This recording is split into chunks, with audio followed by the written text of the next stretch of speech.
Good morning, good afternoon, and good evening to our webinar participants from around the globe. Welcome to this Devex webinar sponsored by Habitat for Humanity International, entitled The New Urban Agenda, Exploring the Local and Global Impacts of Habitat 3. My name is Richard Jones, Partnerships Editor at Devex, and I'll be your moderator today. From adoption of the global goals to addressing development finance in Addis Ababa, Ethiopia, to signing the Paris Climate Change Agreement, it's certainly been an extraordinary year for international development at the United Nations. In October, the UN is convening once again, this time in Quito, Ecuador, to discuss the future of cities and sustainable urban development. The conference, for those of you who don't know, is called Habitat 3. And it's held only once every 20 years. 20 years from now, nearly two-thirds of the world will be living in urban areas. Cities are increasingly playing an essential role in how we approach development, which is why this moment is so crucial. To discuss the issues that matter, we're joined today by four outstanding panelists who have been extensively involved in the lead-up to this Habitat 3 conference. They'll provide some framing remarks, but more importantly, they're here to answer your questions. Our lineup of speakers today is as follows. Gregory Scruggs, a Habitat 3 correspondent with Cityscope. Jane Katz, Director of International Affairs and Programs at Habitat for Humanity. Ana Marie Aguilagos, Senior Advisor at the Ford Foundation. And Oscar Fairwoods, Program Director at the Avena Foundation. With in-depth knowledge of the preparation for Habitat 3 and its outcome document, the New Urban Agenda, we're delighted to be able to draw on their expertise during today's webinar. After the presentations, we'll allow plenty of time for Q&A. You'll be able to enter your questions using the Questions tab or chat box in the Ready Talk window. Feel free to submit your questions at any time during this webinar. We'll be keeping track of them and we'll try to get to as many as time allows. During the webinar, we'll be live tweeting from the handle @Devex. Our Twitter hashtag for this and other Devex webinars is #DevWebinar. If you want to interact with others listening to this webinar, then use this hashtag. Again, that's #DevWebinar. We'll look out for your tweets and we'll retweet them, so do join the conversation online. Without further ado, I'd now like to hand over to our first speaker, Greg Scruggs, who will kick off our presentation. Greg, thanks so much for joining us. Perhaps I could just begin by asking you to put Habitat 3 and the New Urban Agenda into context. What can we really expect in advance of October? What's set to happen following Habitat 3, and why does it matter so much for global development practitioners and the communities that they serve? Absolutely, Richard. Thank you for handing things over. Indeed, I am a correspondent, a journalist, a UN-accredited correspondent covering the urban lens in the UN development sphere for Cityscope, which is a nonprofit media outlet that focuses on trends in urban innovation in city government. And for us, Habitat 3 is a key opportunity to see how cities will become leaders in the future in global development. And to that extent, we've been watching this Habitat 3 process. This is the third of a every 20-year conference series that's been ramping up for a couple years now. And just to bring everybody up to speed, this is, of course, like all of these UN processes, a long, complex, global process. Right now, we find ourselves with several draft versions of the New Urban Agenda that are being negotiated as we speak. And you can actually see those. I'll send in the chat box a link to the official Habitat 3 website where you can view the current version of the New Urban Agenda. And just the other week, we delegates convened in Surabaya, Indonesia, for the third and final preparatory committee with the hopes of coming up essentially with an agreed-upon text that they could take to Quito in October. That was the declared intention at the beginning of this PrepCom to really hammer out all of the remaining issues, a couple key contentious points on something called the right to the city and on the future of UN habitat. As you can see from our headline that we ran last week, that did not happen. They burned the midnight oil and in consecutive nights, but could not reach consensus. So while we did use this provocative headline, are the talks on the brink of collapse? Having talked to many diplomats, it's not a cause for panic yet, but nevertheless, there is still quite a bit of work to be done between now and October, with just under 70 days to go until Habitat 3. There will be one more round of negotiations in New York in September, probably right before the GA, the General Assembly convenes. And then ideally we'll have something in Quito that will not require long, drawn-out negotiations coming down to the wire. And I can address some of the particularities of the negotiations in the Q&A. But what I'd like to do for the remainder here is look ahead to the expected outcomes as we're seeing it thus far, or at least some of the potential outcomes, I should say. As diplomats are fond of saying, nothing is agreed until everything is agreed. So in theory, everything here is of course, up for debate until the gavel drops in Quito on the final New Urban Agenda.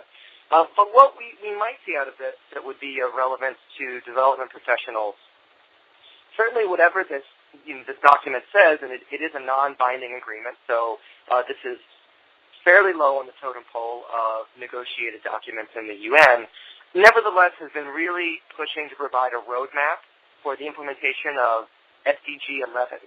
Which is some call it the urban SDG, the one that focuses on making cities and human settlements, I believe it's sustainable, safe, resilient, something of that nature. So it's the goal that looks at the shape and form of cities.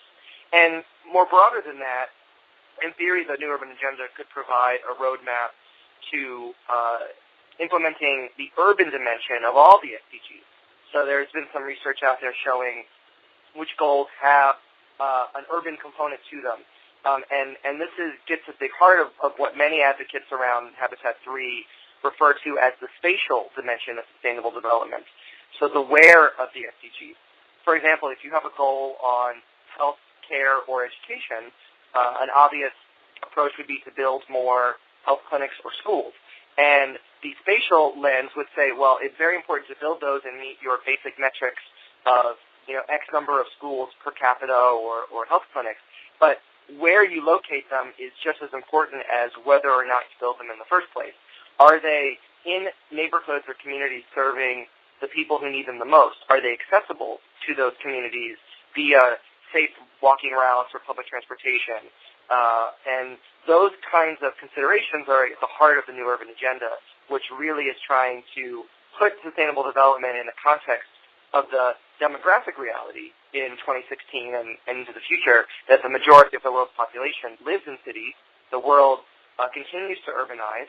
In the developed world, the vast majority of countries are well into the 70-80% threshold of residents living in cities and metropolitan areas.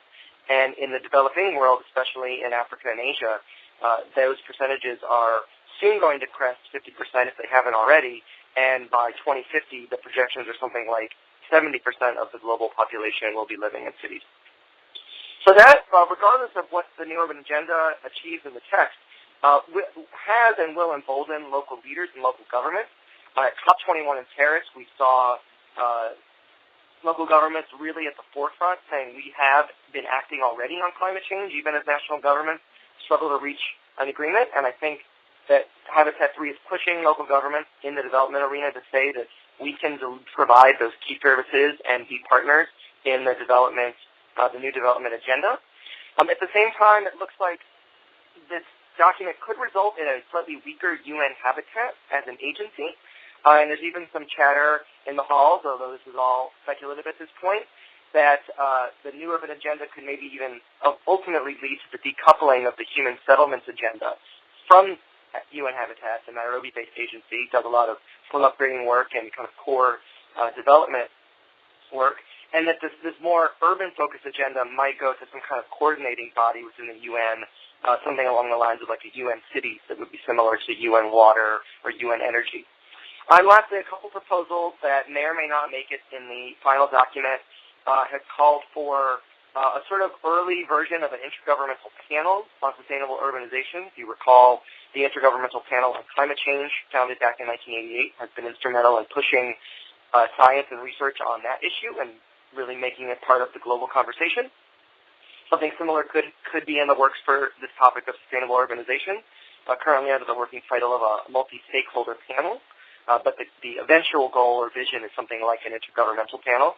And lastly, there's a call, which again may or may not make it, for an international decade of sustainable urbanization, which in the UN sphere could raise the profile among member states. So those are just a few of the possible outcomes, and with that, I will turn it over to our next speaker. Thanks very much, Greg. And indeed, we'll jump right into our second presentation with Jane Katz from Habitat for Humanity. Jane, as a representative of a major international NGO, can you give us a sense of Habitat for Humanity's activities in the lead-up to Habitat 3, as well as your thoughts on how other NGOs and civil society groups can really engage in advance of October? Why is it important even at this late stage? Thank you so much, Richard, and thank you, Greg.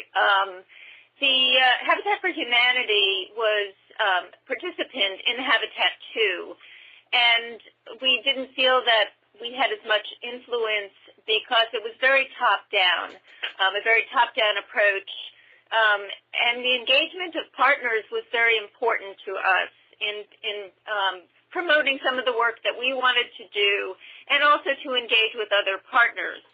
So as a civil society non-governmental organization, we wanted to have our voice heard in this very important process. And I think we just heard from Greg about the increasing role of cities and the cities are going to play in global development, and that it would be essential for, as an implementer of the new urban agenda, that other voices are heard and to be able to translate some of these policies into local actions. And Habitat for Humanity works in over 70 countries, and it has local affiliates, over 1,400 local affiliates in the United States. So it was important for us to be able to have a voice in these outcomes. In terms of other civil society organizations, we felt that this is an opportunity to help frame the future of cities and of human settlements, and that it's important for these other organizations to have a voice as well. So we just heard more about the SDG process, and for Habitat for Humanity, we engaged in a process for trying to make sure that housing was included into the Sustainable Development Goals, and this would be a way of also engaging in this process. But importantly, that having a voice in the future direction of cities we felt was very important as community-based organizations, and having some voice in the direction of financing and planning and governance and management would be critical if we wanted to see and have inclusion in the outcome of this new urban agenda. So for one of the things that was engaging was something called the General Assembly of Partners, and in the next slide, the General Assembly of Partners was a platform that was created to actually engage all of the different types of groups in this process. And this came out of the Preparatory Committee 1 that took place in Nairobi last year. And we've been noted as an official platform for the engaging in the process. And you'll see that there are 16 different partner type groups that are engaged in this process, including civil society organizations. As a civil society organization, we cross-cut a lot of the other areas in having different sectors represented in our group, including transit, transportation, climate change, resilience, housing, land issues, and others. And then these other groups, of which you'll hear from the Foundation Philanthropic side in a little bit, also had a voice. And this was a way for us to engage in this process going forward. And and also to have a role in the New Urban Agenda document that Greg was discussing before. So this was one of the major platforms, but it's not the only platform. There are other ways to engage in this process, and that one of those things would be developing coalitions, informal coalitions, and alliances. We are interested in particularly promoting housing and land, and so we were able to combine with minded organizations that also had the same goals. And then there are the Right to the City platform, which we just heard a little bit about. And then through our own network, it was very important that our own network at Habitat for Humanity engage in this process in the countries where they're working. Cities Alliance was another avenue, and actually this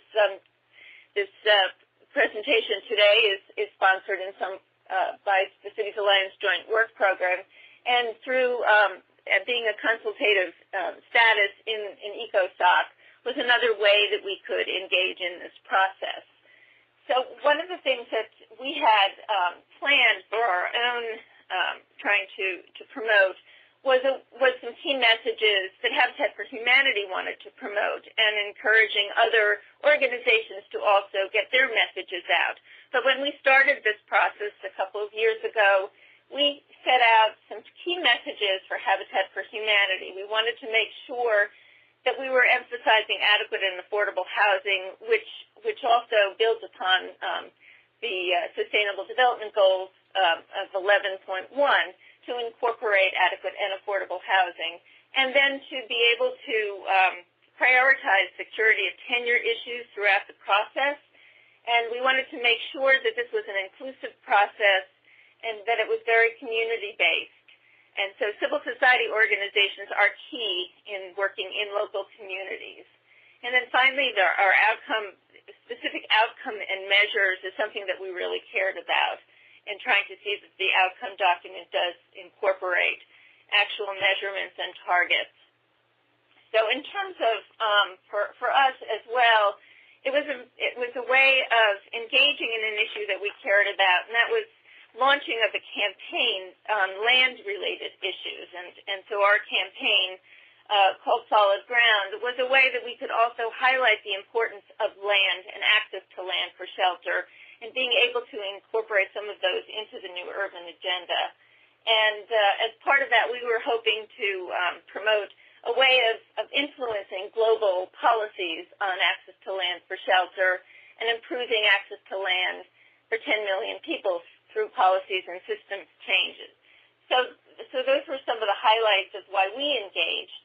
And we hope that some of you will join us in the Solid Ground campaign, which is to change policies and systems. But for us, that was an important way of engaging in the future of cities. Thank you. Many thanks, Jane. Now, Anna Marie, I wonder if you could give us the inside track on what the value add for philanthropies is here in the Habitat 3 process. Why is it so relevant to their work, and how are you at the Ford Foundation engaged in the process? What's your call to action here today? Thank you. I appreciate the opportunity to join you today, and I appreciate my colleagues, the previous panelists who have talked about what prompted them to get involved. And also, I was with Greg and Surabaya, and there maybe is a little bit of cause for panic in that we didn't get as much done as we had hoped, but I think that we're still optimistic that we will get to keep it with a great, strong New Urban Agenda. I think from Ford's perspective, early on, we observed that there was an unprecedented global appetite, resolve, and growing capacity for addressing these issues around urbanization. Cities are all of a sudden hot, and so we want to make sure that we harness that excitement, and that it's not just about, let's say, just smart cities or resilient cities or just one type of cities, but that we are looking at cities that are across all types of systems and all the things that we really need to, and it's looking at equity and sustainability and prosperous and resilience all at the same time. So that was our interest, really harnessing this excitement that we're seeing. And we saw that in the SDGs, given that there was both single standalone SDG, which was Goal 11, and we could also see that many of the other goals cannot really get accomplished, or actually we can't really speed up and accelerate to getting to those goals. So this global appetite and capacity to implement the SDGs, both for Goal 11 and also because of the opportunity to accelerate a lot of the other goals, was something that we were very interested in. We also saw that the New Urban Agenda has the opportunity to guide the next generation of both urban and rural development. And given that the Ford Foundation is interested in inequality and the huge potential to challenge spatial inequality, Ford had a vested interest in getting involved in not just helping to shape the outcome documents, but also in the implementation process. So as you were asking me why we got involved, we saw it as an opportunity to help shape not just the global enabling environment, but also to mainstream good policy and good practice so that it's not happening just in some places but in many other places, and to have an enabling environment that was that allowed for these systems changes that we need to make happen. So that's sort of the context, and so we can move to the first slide, which is the opportunity. And this just talks about, I wanted to lay out a couple of the reasons why I think that others in the development field should be paying attention to it, and specifically also other foundations and even the private sector. For Ford, as I mentioned, shaping and implementing the New Urban Agenda makes sense given our vested interest in inequality.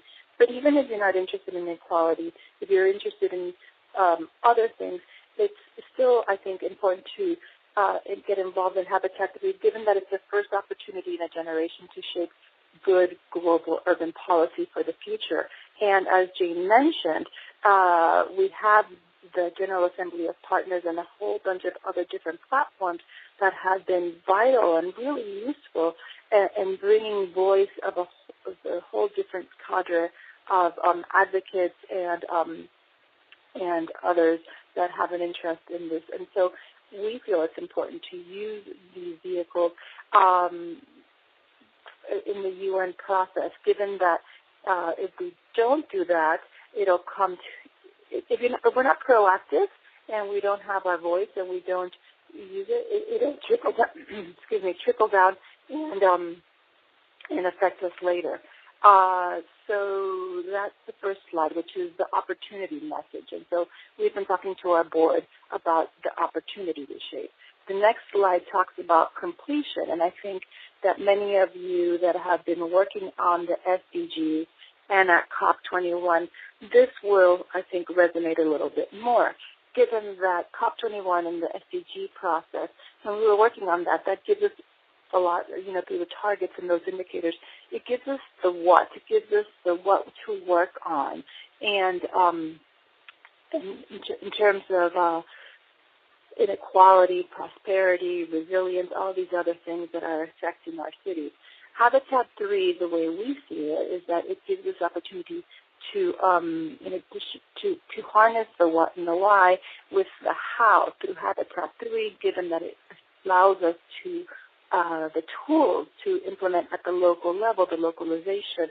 We can turn the vision of the SDGs into actual reality. So that was an important thing. It's sort of like the trilogy, and Habitat 3 is the third in the trilogy. So you go to the next slide. What I want to stress on those that have been working on those others processes, even though we all had fatigue come last September, as we, in December, having put so much energy into the SDGs and COP21, we were feeling like we wanted to just stay with those and not pivot to a new or a different, an additional UN process, which, yes, people are cynical about these UN processes, but we can all benefit by staying with Habitat 3 and staying with the new agenda process and keeping an eye on that one, because it really will help us accelerate and get to the other two agreements in a way that's stronger. If we go to the next slide, I think this one is one that's most compelling. Those of us that have been working on big, global, wicked problems, crises that we seem to go from crisis to crisis, things that are really difficult to solve for, things like inequality, the migration challenges, climate change, violent extremism is growing. So we go from challenge to challenge, and it just seems very difficult. And one of the things that we've noticed is that if we work at the level of place, at the level of cities, we really have a whole different host of solutions available to us. So we can continue going from problem to problem, crisis to crisis, and deal with those separately. But if we start looking at these issues in the places where people live, cities can help be part of that solution. So we were very encouraged at this kind of different paradigm shift of how to work on things. And we also feel that we can be much more effective in terms of urbanization if we plan now rather than have all of this growth that's happening that is not, how do I explain this? If we plan now for growth, we really will save money later. And this is one element and one approach, one message that has really helped us get to big government ministries that really weren't paying attention to urbanization, like the Treasury Department. They are, we have been able to show that planning early, and we have a new urban agenda, we can do that at scale. It will help alleviate massive infrastructure lock-in and a lot more expensive shifts and changes later. My last slide is just the urgency of everything, given that urbanization is exacerbating and growing quickly, and especially in continents of Africa and in Asia, there is huge environmental degradation and growing inequality is happening everywhere.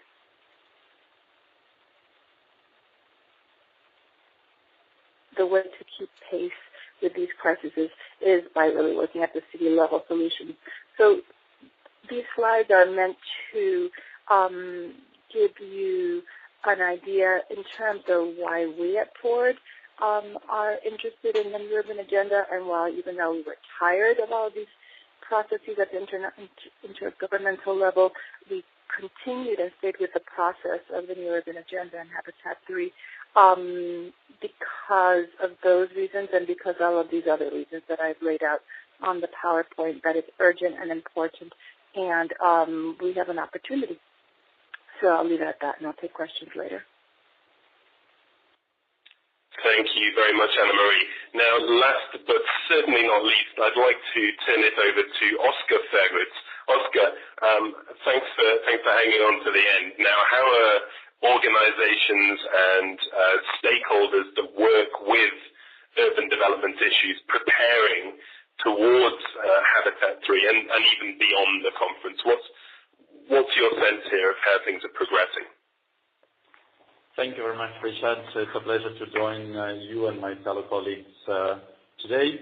Well, as Jane mentioned, yes, the temple of the campaign, they are engaged in, and Marie mentioned, importance of implementation, yes, of urban sustainable development, and how Habitat 3 should give us the tools for that. I would just like to go through three very simple but hopefully inspiring examples of things that Dina has been involved with our partners in the region that relate to the work that organizations and different stakeholders are doing towards Habitat 3 and beyond.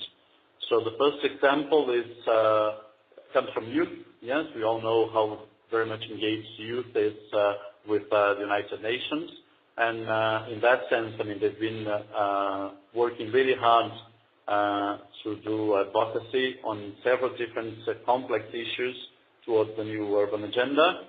And they're also preparing for a pre-conference. Yeah, they're organizing locally a pre-conference and mobilizing groups from around the globe. Yeah, to join a pre-conference in Quito itself the weekend before the conference starts, so that they are really ready. Yes, to impact in the conference.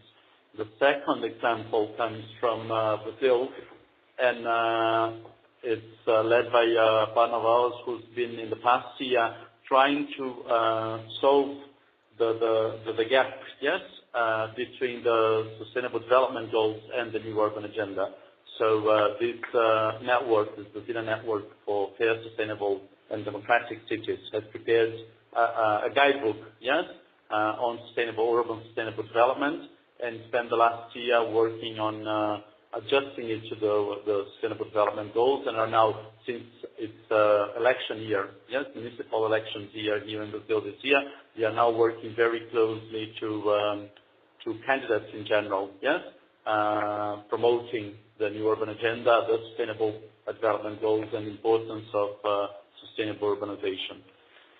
And the very last example, and then we can open for a broader conversation, comes from the very local level. Yes, as some of you might know, part of the conference is what's being called the Habitat Village. Yes, which are the interventions, the local interventions. They are meant to be kind of like a legacy of the conference in Quito itself. So there are lots of people working in Quito right now, yes, to prepare the city, and some people are doing that together with the communities, yes. So this group, for instance, yes, a collective urban group of activists, yes, is working very closely with one of the neighborhoods, yes, called La Marcal, mobilizing the community and discussing some of the challenges that the neighborhood has, so that they can co-design and implement an actual intervention in the neighborhoods that's meant to be showcased, yes, during the conference. So yes, those are just like three very brief examples to inspire us for the conversation. Thank you very much. Thanks so much, Oscar. Now to kick off the Q&A segment of today's webinar, I'd like to ask the following question to all panelists. Now, our audience today comprises a number of global development practitioners from a range of different sectors. In your view, panelists, how will Habitat 3 and the outcome document, the new urban agenda, really concretely impact the work of practitioners on the ground? And that may be in terms of policy or finance or partnerships or even future career opportunities. What's your sense of the impact on our listeners today, the global development community? Who would like to come in here?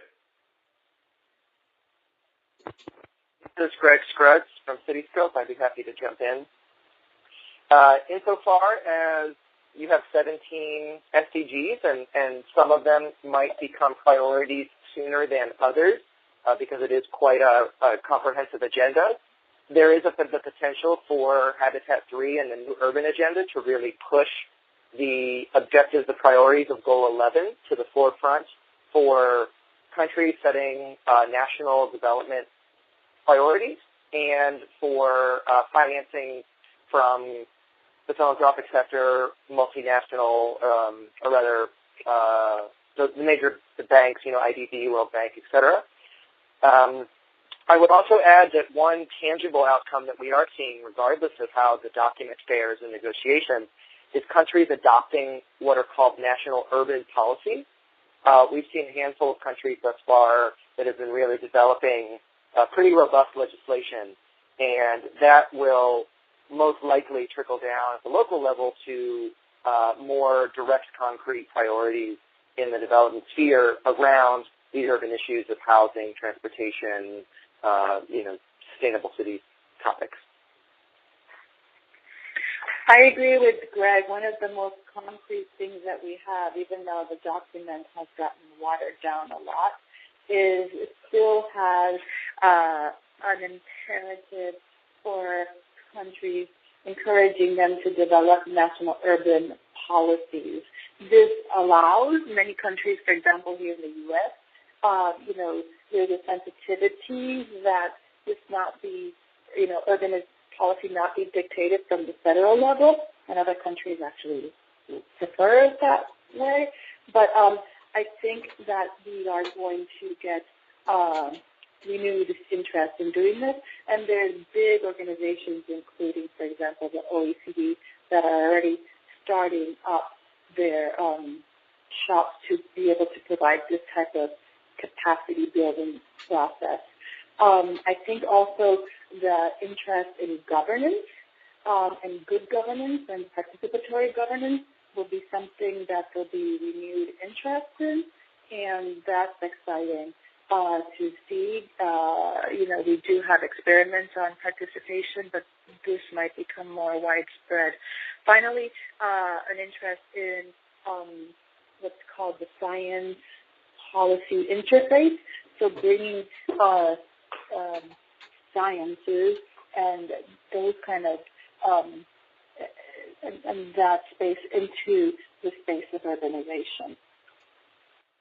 This is Jane. I just wanted to add, and I think those are all really good points, that we are trying to create through this effort a knowledge platform and ways of sharing best practices. One of the things that will be an outcome of the New Urban Agenda that they're hoping to accomplish in Quito are to have various commitments from different organizations, but also through governments and partnerships. And I think one of the big pieces of this is to create some new partnerships between governments and cities and also non-governmental organizations and others in ways that we can be working together and including and making sure that the community is engaged in this process. And I think throughout this process we've seen that it is very bottom-up and not as top-down as it could have been and as we've witnessed with Habitat 2. Definitely, and if I might just add another point on that, is that I think the New Urban Agenda is a fantastic opportunity for everybody, not only practitioners, to really make sure that the SDGs are implemented systemically. Yes, so working beyond SDG 11, yes, and making sure that we all understand how they integrate and how they interconnect is a fantastic opportunity and a challenge as well. So I would just add that to the comments of my colleagues. One way of describing Habitat 3 while standing on one leg is the localization of the SDGs. So how do you implement all of the SDGs at the local level, because the local is essentially these days cities and local governments. Whether that's actually going to happen because of the watering down of the document remains less clear, but that at least was part of the vision in the air that I think in the long term could play out, whether it happens via Habitat 3 or other means. Thanks very much, Greg. Now, thanks everyone for your questions. They're coming in thick and fast here. I'll jump in from a webinar participant. It's about SMEs. How can SMEs contribute with technology or education or other means with a view towards affordable housing and building up of new sustainable communities? Who would like to come in there? Jane again here. Since we prioritize housing, but also I think we have pieces in this New Urban Agenda that deal with science and technology also, and I think that that's something that will need to be developed further, as I think Greg is indicating that there is some watering down. But I think by having some of these commitments and as well as prioritizing of some of these areas within the New Urban Agenda, there'll be an opportunity to really build out some of the these types of activities following Quito. And Jane, what exactly do we mean by watering down of the document here? Could you give us a latest on the state of play of the document and what we might expect to happen between now and October in Quito? Yeah, I think Greg had a good summary of that, but I think part of it is that there's a lot of compromise going on, and so there are the different forces that are trying to change some of the information in here that is acceptable to all of the countries that are negotiating. So that's kind of what I meant here, that in some cases it's fairly strong, but in other areas, in order to get compromise language, you've had to water down some of the pieces of here. One obvious example would be taking language from will to should, taking away the language around commitments and really making national governments say that they agree, that they actually will do something, but they might or they should. Yeah. So there's no more teeth to it. It's really much more depending on if countries want to or not. So they're not really commitments. It's more about promoting and encouraging documents rather than let's do it. Yeah. But then if you go back, one of the biggest challenges right now is to make sure that the right to the city is the keystone, to the new urban agenda. And in that sense, going back to the SMEs, the right to the city platform has been promoting the idea of cities as a place where, we develop a very inclusive economy, so SMEs have a fantastic role there, and again, should join the efforts that the global platform right to the city is doing to make sure that cities really are an opportunity for everyone. And because it's such a broad document, I just to comment on that, that all of the different sectors wanted to get something in there that they cared about. So there's a laundry list of all kinds of different aspects of the city, which is good because in that we're addressing a lot of the new things that weren't included in Habitat 2. The whole climate change discussion and resilience discussions were not included in previous documents. So this is relating to Habitat 2. So it is trying to be an inclusive document, but by being that way, it's also watering it down a little bit.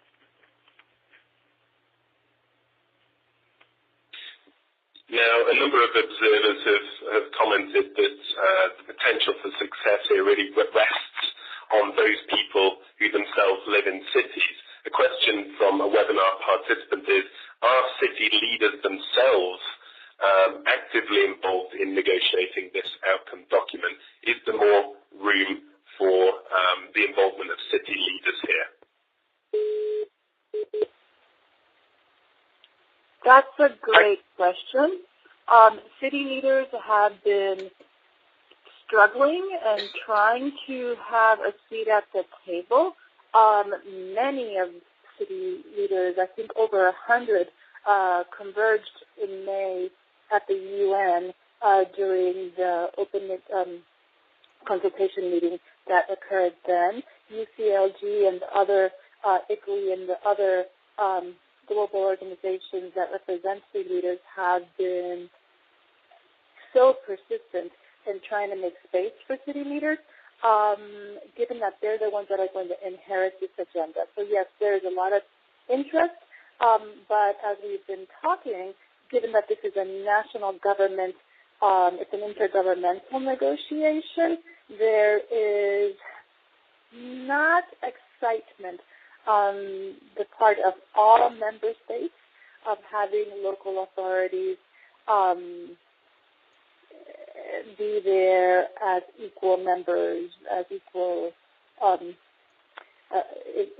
It's just not intuitive for member states to have local authorities there. They treat local authorities, city leaders, as another constituency group. So that's problematic from many people's views. Greg, do you have something to say?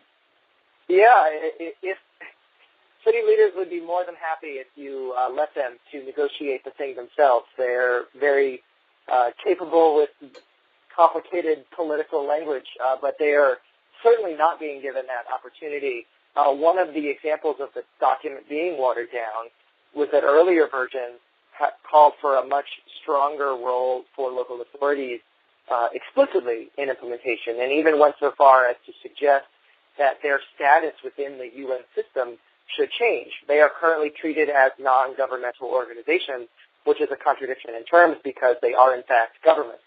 And that call was stripped out of the later versions as part of the compromise and was seen as a possible political legacy for the local government constituency that they could begin to chip away at this sort of outside looking in situation and gain more institutional political traction at the UN, but it looks like that is not fated to be at the moment. Now, a number of questions here. We had the same situation with the COP, and city leaders, even though they weren't given a seat at the negotiating table, city leaders decided to do a lot and to organize a lot of side events and to make commitments and to show that they, even though they weren't part of the inside strategy, they were going to do a lot from their perspective and their vantage point to get to climate change, and they were successful. So I'm hoping that we can have that kind of approach and that city leaders won't get discouraged, but that they can show that they have a lot that they can do, and will do it. Yeah, to that end, I don't think too much with events in October, but in fact, in the week prior to Habitat 3, the world body of local governments will be gathering in Bogota, Colombia, to prepare essentially their Habitat 3 message at something called the World Assembly of Local Authorities, and that's where they really plan to bring their rhetorical firepower to the table, and is another key related event to watch if you're following the storyline of local governments in all of this.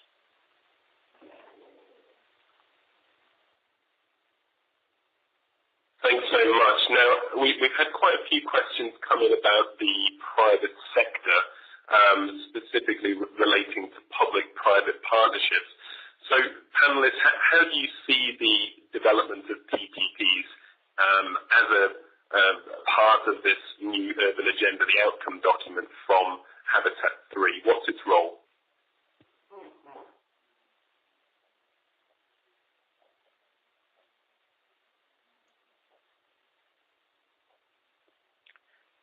Do we have any take question on private partnership? I think that we've encouraged public-private partners throughout the process.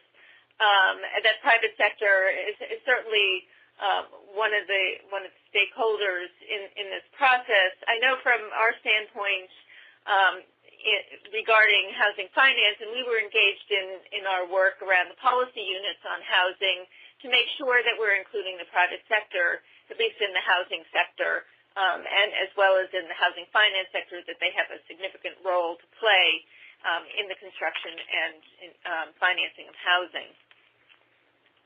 That's what I'll speak to. But. Yeah, another point might be that I think there is. Oh, sorry. There is general consensus that the financial architecture to implement the SDGs and the new urban agenda will have to count on private resources. So, the private sector is quite aware of that and has been. They are one of the groups that's part of the Journal Center Partners. They have been involved in the discussions as well. So there's quite a lot in that sense.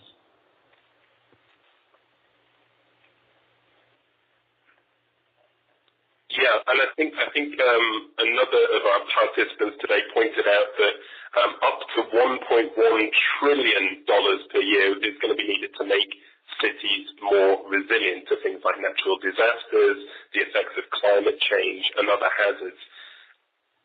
Following on from that question on public-private partnerships, what can really be done here to leverage perhaps new forms of financing, new types of partners, for good, especially in poor cities? What's the ask here of the global development community?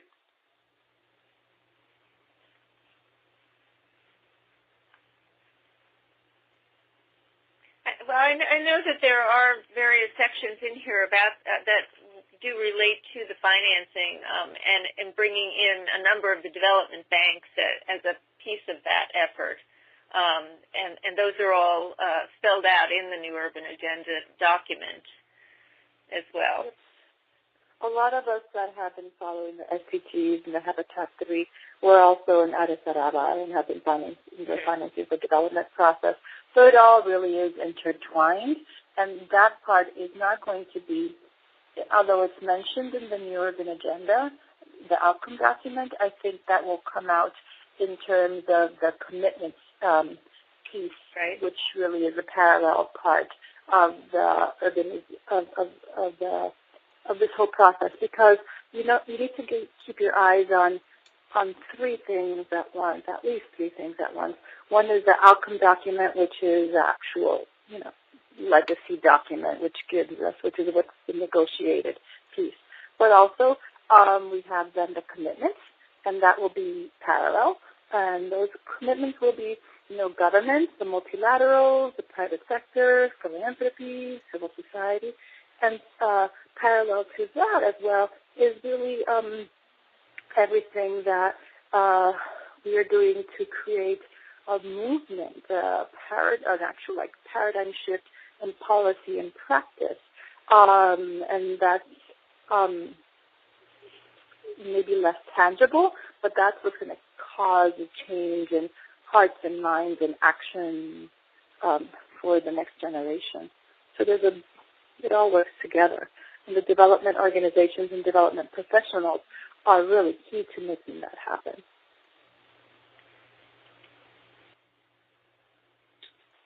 At this point, I'd like to tie in two questions together because I know the time is tight. First question, is registration still open for Habitat 3? So a procedural question there.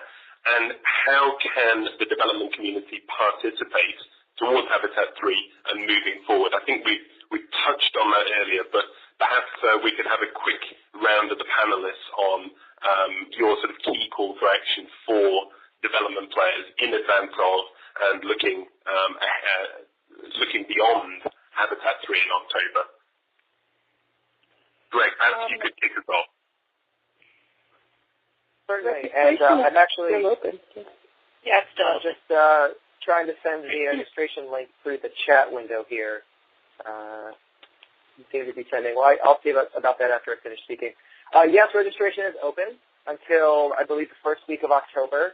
The key, however, is that if you wish to have access to the plenary negotiations, then you must be part of an ECOSOC accredited organization or have requested special accreditation for Habitat 3. That deadline has passed. However, if you do not have that access, you could approach your national government. Some governments are friendly with letting NGOs and other nationals that are not government officials join delegations. And even if you do not have access to the plenary negotiations, there will be a host of other activities. If anyone was at COP21, for example, there is lots going on that is happening outside of the ministers and negotiators. And certainly encourage everyone who's interested to consider making the journey to Quito. If you do, highly recommend that you find a place to stay very soon. And I guess for the broader question, I might interrupt, I'll pass over. Greg, please. Greg, can I interrupt on there? I would actually underscore that most of the activity is going to be happening outside the negotiation room, and so it's really not necessary to be ECOSOC approved. I would encourage development professionals to participate because there will be so much happening in terms of whatever space you are, whether you're in mobility and transportation or water and sanitation or micro enterprise. They're just all elements will be discussed. So the ECOSOC piece really after we hammer out the document, being in the negotiation room is not going to be critical. I'd also encourage, this is Jane, I'd also encourage folks to sign on the website. There's a link to the General Assembly of Partners.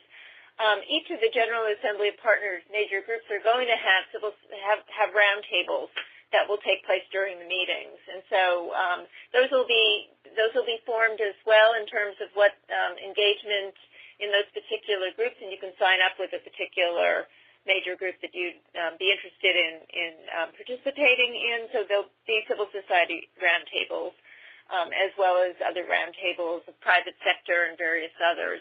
So that would be another way to engage in the process. Yeah. And to complement on that, I mean, the outside the negotiation room, part of the conference is divided into three big blocks. The Habitat Village, the interventions themselves, which are already sort of like being put together. The side events and networking events, and registration for those is over. Yes, the results are coming out this week, so you're probably going to find out that some organization you work with, somebody from your network, is going to present a side event or a networking event, and the exhibition itself, and the registration for proposals for exhibitions are still open. So, I mean, you find all that information at the Habitat 3 webpage. Thanks so much, Oscar. And I'm afraid that we've come to the end of our scheduled time for this webinar. But thank you so much to all speakers and to all participants in this webinar for joining us, and we really hope that you've enjoyed the conversation. There was a lot of activity on Twitter during the discussion, so be sure to follow and join the conversation using #DevWebinar. Now, if we weren't able to answer your question today, please feel free to submit that question by email to webinars@devex.com, webinars@devex.com, and we'll do our best to have your questions answered. If you want to watch the webinar again, we'll be emailing it to you next week and posting it on devex.com. So look out for that in the near future. Again, thank you to our presenters for taking the time today to speak with us. And on behalf of Devex, I'd like to thank you all for joining us and hope you'll join us again for our next online event. Have a good day.